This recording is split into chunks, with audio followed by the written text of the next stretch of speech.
In today's show, some likely stat milestones with historical implications featuring Shaedon Sharpe, Scoot Henderson, and Jerami Grant. Welcome to Locked On Blazers. Let's get into it. You are Locked On Trailblazers, your daily Portland Trailblazers podcast.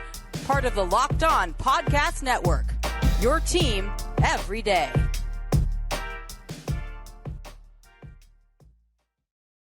What up, world? It's your past first point guard and Trailblazers reporter, Mike Richmond. You are listening to another episode of Locked On Blazers, part of the Locked On Podcast Network, available wherever you get podcasts and also on YouTube.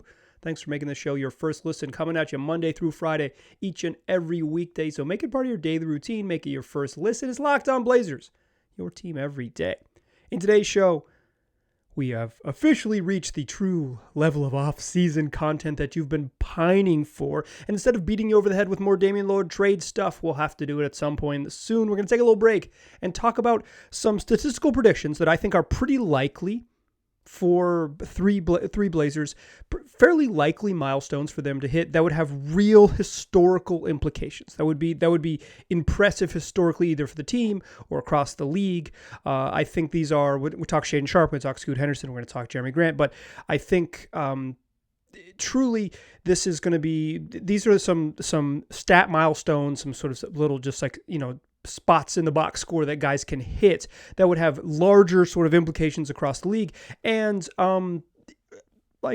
you wouldn't be that surprised. If it happens, you will be like, oh, cool. But it wouldn't be, this is like something that could very realistically happen. So without further ado, further preamble, let's talk about Shaedon Sharpe in year two. If Shaedon Sharpe were to score 20 points per game in his second NBA season, he'd become just the 25th player in the 21st century since the 2000-2001 season in their sophomore campaign to score at least 20 points per game. It's a shorter list than I would have guessed when I searched on a friend of the program, stathead.com. Great statistical database for all things sporting. But I just 24 players since the year 2000, since the 21st century, seasons of the 21st century have scored at least 20 points per game in their sophomore season. Shaedon Sharpe, if he were to do that in year two, would become just the 25th player to hit that mark in the 21st century, in the last 24 years, 23 and some change. It seems pretty likely, right? That's a short list, but it is a totally reasonable one. Shaedon Sharpe at the end of last season started the final 10 games of the year and averaged 23.7 points, 6.1 boards, and 4.1 assists. Blazers got thrashed in a lot of those games. They got thrashed. They got absolutely blown out. It's a weird way to judge someone, but you could see it with Shaedon Sharpe that he's at least darn good.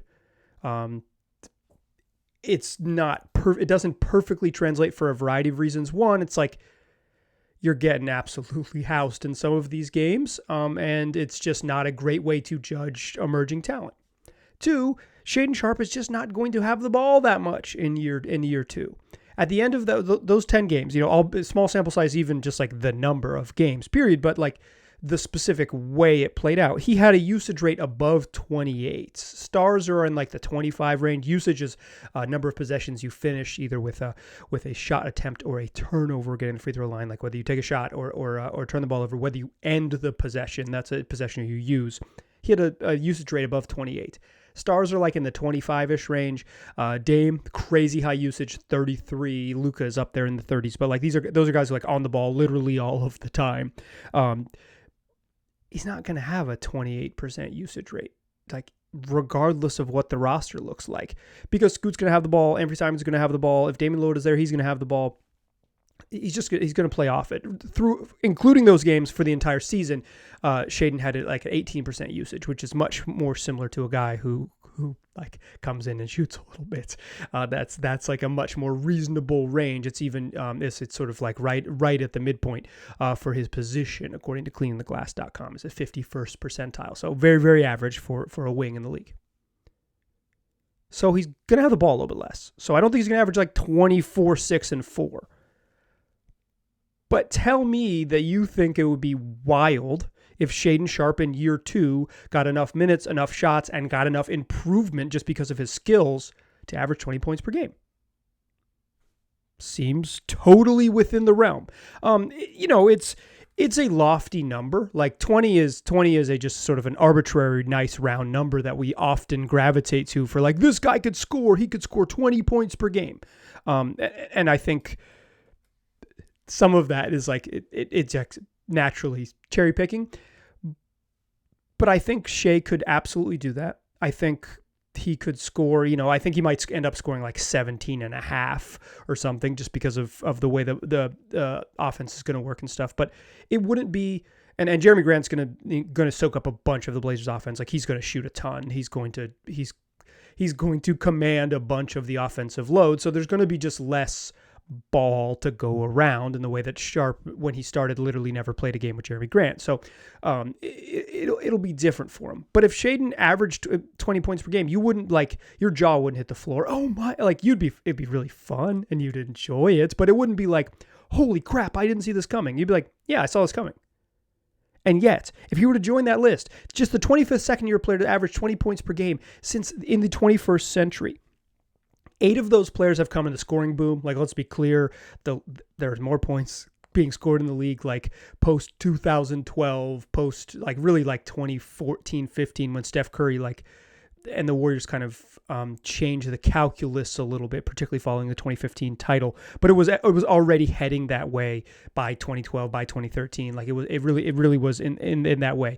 There's been 8 guys, a third of the guys on the list have done it in the last 5 years since 2018. That includes Jalen Green, that includes LaMelo Ball, that includes Anthony Edwards, that includes Zion Williamson, and who in year 2 scored 27 points per game. My goodness, that includes Luka Doncic, who scored 28.8 in his second season, and Trae Young, 29.6 in his second season, started the All-Star game. Whew.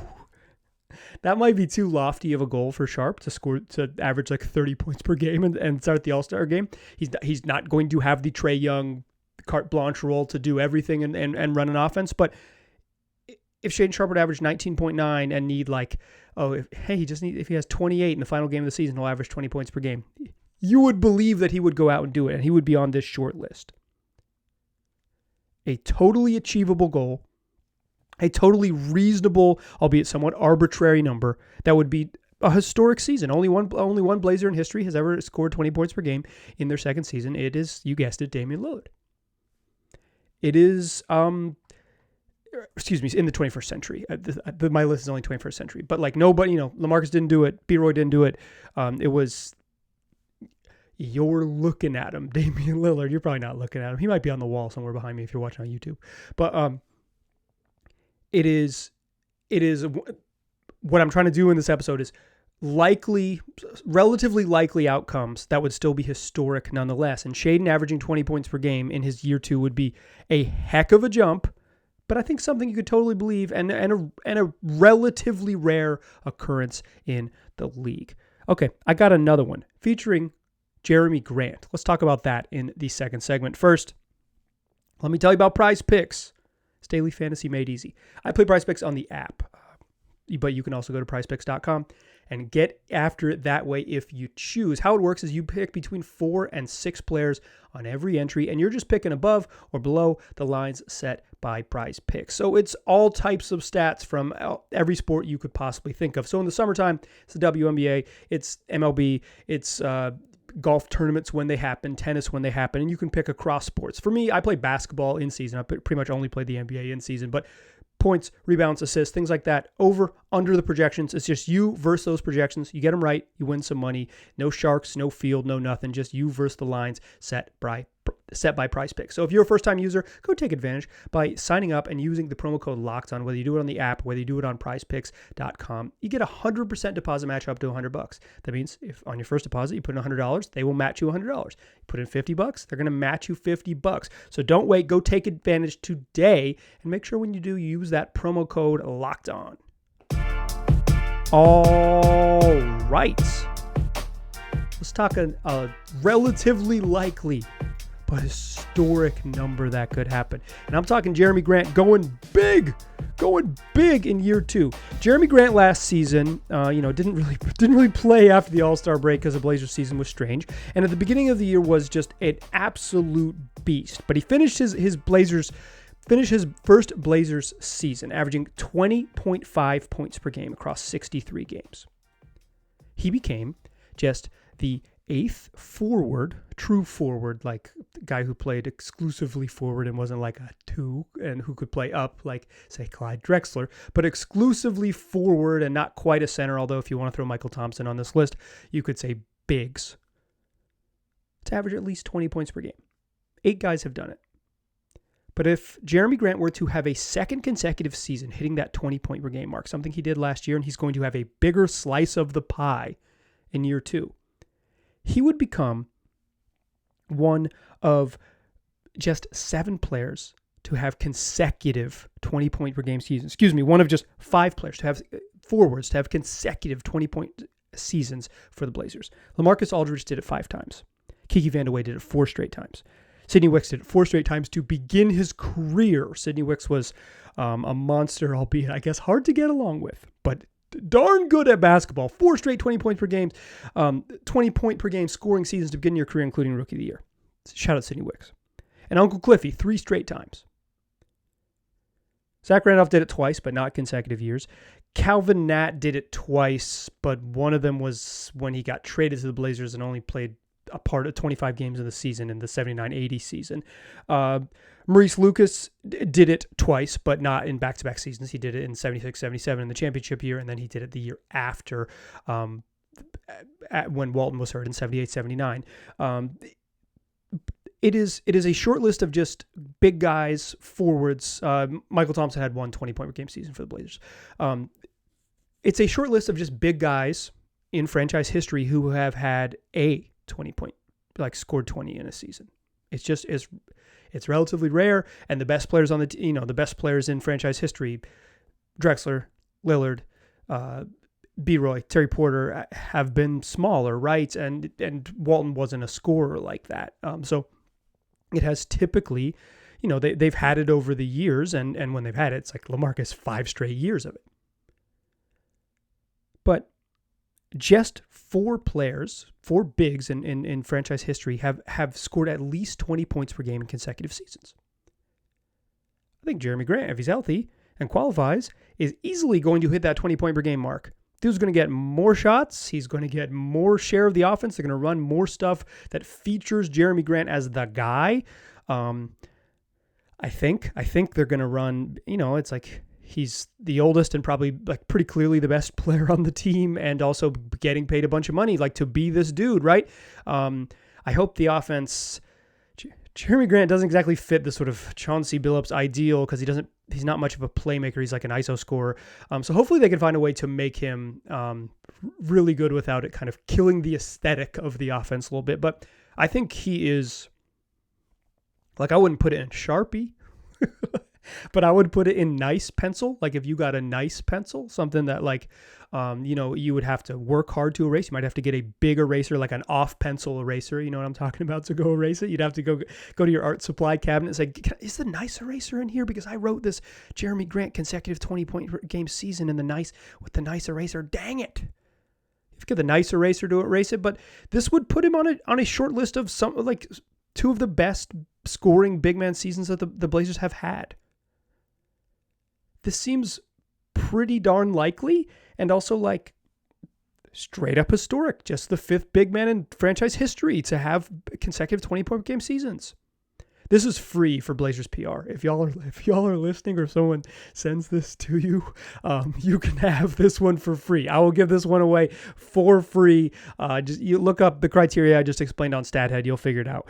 You can add that to the media guide. They don't even really make media guides anymore. I'm old. I got media guides behind me on the wall, right behind Clifford Robertson's head. If you're watching on YouTube, I miss them. I miss the paper media guides because it would have stuff like this. It's kind of what inspired me this year. As you're going into the summer and you're thinking about statistical oddities, but this isn't even that much of an oddity. This is like a thing that is likely to happen, and it would put Grant in rare company. Speaking of rare company, I want to talk about Scoot Henderson. Scoot gets a lot of comps, and you've heard the comparables, right? They are all-star and MVP guards of the last decade. But while I was doing research for this show, I realized that the best Scoot comp I haven't even heard yet. So come with me to the third segment. I'll share with you the best Scoot comp, and I'll talk about a statistical benchmark he is likely to hit that would put him in rare company. Join me in that third segment, won't you? Still a pass first point guard. Still Mike Richmond. You are still listening to Locked On Blazers. We are still talking statistical oddities and things that are likely to happen, but relatively unlikely. We talk 20-point per game scores, right? Like Shaedon Sharpe, he's much less likely to score 20 points per game than Jerami Grant because Scoot's going to have the ball a lot. Every time he's going to score. Jerami Grant's going to score. Sharpe is probably the fourth-ish option, but he has explosive ability, and I think he's going to play 30-some minutes a night, and it certainly could happen. Certainly on the table. The Jerami Grant thing seems like a lock. And this next one is more rare than I would have guessed, but I still think relatively likely. If Scoot Henderson, Blazers rookie, you may remember him as the player selected number 3 in the 2023 NBA draft, held in June at Barclays Center in Brooklyn, June 22nd, I believe, Thursday evening. You remember it well because it launched the new era of Blazers basketball. Whoops. But Scoot is that new era, and he's going to be a whole bunch of fun. If Scoot were to average 8 assists per game in his rookie season, his inaugural NBA campaign, he would become one of just 5 rookies to average at least 8 assists per game in the 21st century. We're not going too deep here. The last 25 years, last 23, in this century, 5 rookies, just 5, have averaged at least 8 assists per game. Trae Young, Ben Simmons, Ricky Rubio, Jamal Tinsley, and John Wall. Folks, I think Scoot's best comp is John Wall. I think the injuries and how long it's been since John Wall was at his peak have caused us as a collective basketball watching community to forget what John Wall was like. But he was a menace. A blazing fast handle, incredibly fast with the ball in his hand, incredibly powerful, not much of a jump shooter, but a really, really, really good passer and someone who could relentlessly get downhill, get to his spots, attack the rim, and had a really solid pull-up game to complement all of the athleticism and all of the burst and all of the flash. And he had a great deal of flair, and he was incredibly compelling. The injuries came, missed basically two full seasons, and he's never gotten back because it's like it happens. It's like the sad part about sports. But young John Wall, the guy who's Colin Cowherd was getting so upset about, Raleigh, North Carolina's own John Wall, shout out to Southeast Raleigh. That John Wall is the perfect comp for Scoot Henderson to me. I know that I've heard he's Russell Westbrook with a little bit of prime Derrick Rose. And those are solid, right? Like the Derrick Rose thing makes sense. If he does some two-handed like back scratcher dunks, then he really is Derrick Rose. And I've seen the highlights of Scoot have those Russell Westbrook moments, but I don't think that I have seen, I don't think Russ is just hard to duplicate. An explosion that I don't think anyone's really had. He's unique. And if Scoot is that very clearly early on in his career, I'm not going to be like, wow, I didn't see this coming.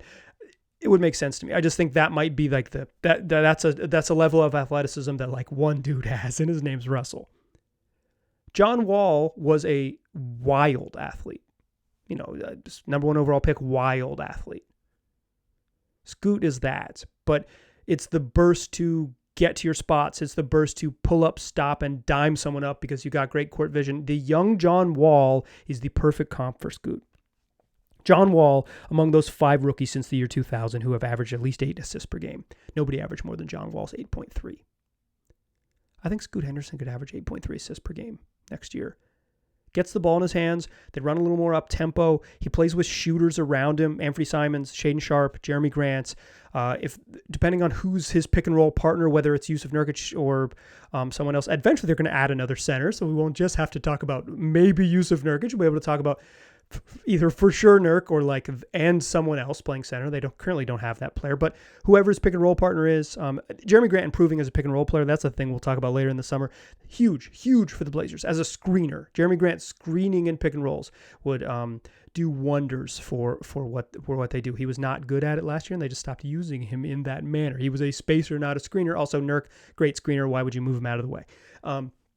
But I think Scoot averaging, 8.5 assists per game, that's a big number. That's a big number, obviously. Like, assists require help, and they require, like if you throw it into Jerami Grant in the post and he holds the ball and takes a dribble, that's not an assist. Same with Shaedon Sharpe. Like, he's a good catch and shoot guy, but he has a tendency to catch, look, survey, pull up. That's not an assist. Same with Anthony Simons. He'll put it up. Pass it to Ant. He will get you those assists. But I think it's totally reasonable to think that Scoot could score. Scoot could average 8.5 assists per game, 8.4 to beat John Wall's record. And you'll be saying, that's a young John Wall. That's Southeast Raleigh's own John Wall right there. I think it's a great comp for Scoot. I really do. If you've heard someone else say that and I missed it, you can email me, lockedonblazerspod@gmail.com, and tell me I'm wrong. But I really think, to me, that's who Scoot reminds me of, is that early career John Wall. And I think that assist record set by Wall is the most assists that a rookie has averaged since the year 2000 could be coming down, because Scoot is a natural, willing, and gifted playmaker. Shaedon scoring 20 a game, Grant scoring 20 a game, Scoot averaging 8+ assists. All relatively likely benchmarks. Certainly the last two seem more likely to me. The middle one seems like a lock. But the young guys, totally on the table for him. And they would be, by some measures, historic type seasons. There you go. That's what this podcast is going to look like in July when we're not talking about the Dame stuff. I want to give you a little break from the news. I feel like it is tough to be a Blazer fan right now. I really do. And I want this show to be a place where you can go and not be like, feel like it's the Miami Herald or whatever. Like, you can get that. Like, go listen to Locked On Heat. They're doing a great job. They really are. They're covering the Dame trade stuff, obviously with a Miami slant, but like from every imaginable angle, and they've been doing it for 3.5 weeks. So if you're fiending for it, go check out my dudes Wes and David on Locked On Heat. But I wanted to give you a reprieve, just a moment to like have fun and think about like, yeah, I bet Shaedon Sharpe scored 20 a game. Yeah, I bet young John Wall, Scoot Henderson could average 8+ assists per game. Like, it's totally in the realm. I need your help, though, because we have reached that time of year where if we are going to avoid the Damian Lillard talk, you are going to have to hook it up. I want to do a mailbag for tomorrow's show. You were listening to Tuesday, July 18th show. So I'm going to record this. I'll let you in. I'm going to go play pickup basketball tomorrow night. I'm going to get back to my house around 10 p.m. Pacific time, 9:20, but I'm going to eat dinner and take a shower. So I'm going to press record around 10 p.m. Pacific. Send me a question to lockedonblazerspod@gmail.com by Tuesday night at 10 p.m. and I will consider it and get you in the show if it's a good one. I'll try to do a bunch. If there's some big ones, maybe we'll focus on big ones. But if you have a good one that's like thoughtful or goofy, I'm looking for goofy. We've reached a goofy part of the year. If you got goofy questions, lockedonblazerspod@gmail.com. Send me questions. We'll get a mailbag going. We're having fun. The podcast isn't going anywhere. We will talk about the big news. We'll talk about, honestly, whatever you want to talk about. I'm lining up guests for later this week. And as we get deeper into August, we'll have a bunch of guests as well. It's what we do here. It's daily podcasts. We keep it rolling into the summertime. And if you are listening, I appreciate you, because it means that you're like legitimately committed to the program. It means a lot to me that I get to do this and you get to, and you listening makes it happen. So send me a mailbag question, lockedonblazerspod@gmail.com. Come back tomorrow and I will answer your questions on the show. Tell your friends about the program. Appreciate you listening. I'll talk to you soon.